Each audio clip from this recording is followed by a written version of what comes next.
നടുവിന് നല്ല പെയിനാണ്. പെയിൻ കൂടുമ്പോൾ നമ്മൾ ഫ്രസ്ട്രേറ്റഡോ ഇറിറ്റേറ്റഡോ എൻ്റെ ചുറ്റുള്ളവരുടെ സന്തോഷത്തെ കൂടി ബാധിച്ചു തുടങ്ങിയപ്പോഴാണ് എൻ്റെ കൊളീഗിൻ്റെ അപ്പ doctor Ashwin Shankar IREC back pain ക്ലിനിക്കിനെ പറ്റി എന്നോട് പറയുന്നത്.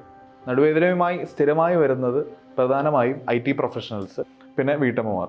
കണ്ടിന്യൂസ് ആയിട്ട് നിൽക്കുക, അതുപോലെ അലക്ഷ്യമായി ഭാരം കൈകാര്യം ചെയ്യുക, ഇതെല്ലാം തന്നെ ഈ കാറ്റഗറിയിലുള്ള എല്ലാവർക്കും നടുവേദനയ്ക്ക് കാരണമായി മാറുന്നുണ്ട്.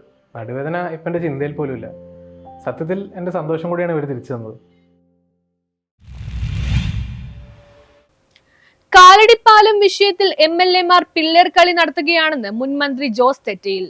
കാലടി സമാന്തര പാലം പണി പൂർത്തീകരിച്ച ശേഷം നിലവിലെ പാലത്തിൽ അറ്റകുറ്റപ്പണി മതിയെന്ന് തീരുമാനിച്ച MLA മാർ അക്കാര്യത്തിൽ പിള്ളേരുകളി നടത്തുകയാണെന്ന് മുൻ മന്ത്രി ജോസ് തെറ്റയിൽ ആരോപിച്ചു. തിന്നുകയുമില്ല തീറ്റുകയുമില്ല എന്ന സമീപനമാണ് MLA മാർ സ്വീകരിക്കുന്നതെന്നും തങ്ങളുടെ പദവിക്ക് യോജിപ്പിക്കുന്ന നിലപാടല്ല. 12 വർഷങ്ങൾക്ക് മുൻപ് അന്നത്തെ മുഖ്യമന്ത്രി ഉമ്മൻചാണ്ടിയുടെ അധ്യക്ഷതയിൽ മന്ത്രിമാരായ KM മാണി, VK ഇബ്രാഹിം കുഞ്ഞ്, K Babu, Innocent NB, Angamaly, Perumbavoor, Aluva MLA Mar, പൊതുമരാമത്ത് ഉദ്യോഗസ്ഥർ ഉൾപ്പെടെ പങ്കെടുത്ത യോഗ തീരുമാനം 2016 ശേഷം നടപ്പിലാക്കാൻ സമ്മതിക്കാതെ രാഷ്ട്രീയ ലക്ഷ്യം വെച്ച് ഈ MLA മാർ നീട്ടിക്കൊണ്ടു പോകുകയുമാണ് ചെയ്തത്. പുതിയ പാലം പണി പൂർത്തീകരിക്കാൻ 10 വർഷമായി മുൻകൈയെടുത്തവർ അറ്റകുറ്റപ്പണിയും അനുവദിക്കാതെ തെരഞ്ഞെടുപ്പ് ലക്ഷ്യമാക്കി ശക്തി രാഷ്ട്രീയം കളിക്കുകയാണ്. പൊതുജനങ്ങളുടെ പ്രയാസങ്ങൾ പരിഗണിക്കാതെ അവരെ വെല്ലുവിളിക്കുന്ന സമീപനമാണ് ഇവർ സ്വീകരിച്ചിരിക്കുന്നത്. ശബരിമല കാലത്തും കാഞ്ഞൂർ തിരുനാൾ സമയത്തും ഇപ്പോൾ തന്നെ ഗതാഗത പ്രശ്നം ഗുരുതരമായിരിക്കുന്ന കാലടിയെ കൂടുതൽ ബുദ്ധിമുട്ടിക്കാതെയും അനിശ്ചിതമായി പാലം പണി നീട്ടിക്കൊണ്ടുപോകാൻ ശ്രമിക്കാതെ പണി പൂർത്തീകരിക്കാൻ സഹകരിക്കുകയാണ് വേണ്ടതെന്നും ജോസ് തെറ്റയിൽ വ്യക്തമാക്കി. ഇത്രയും വർഷങ്ങളായിട്ടും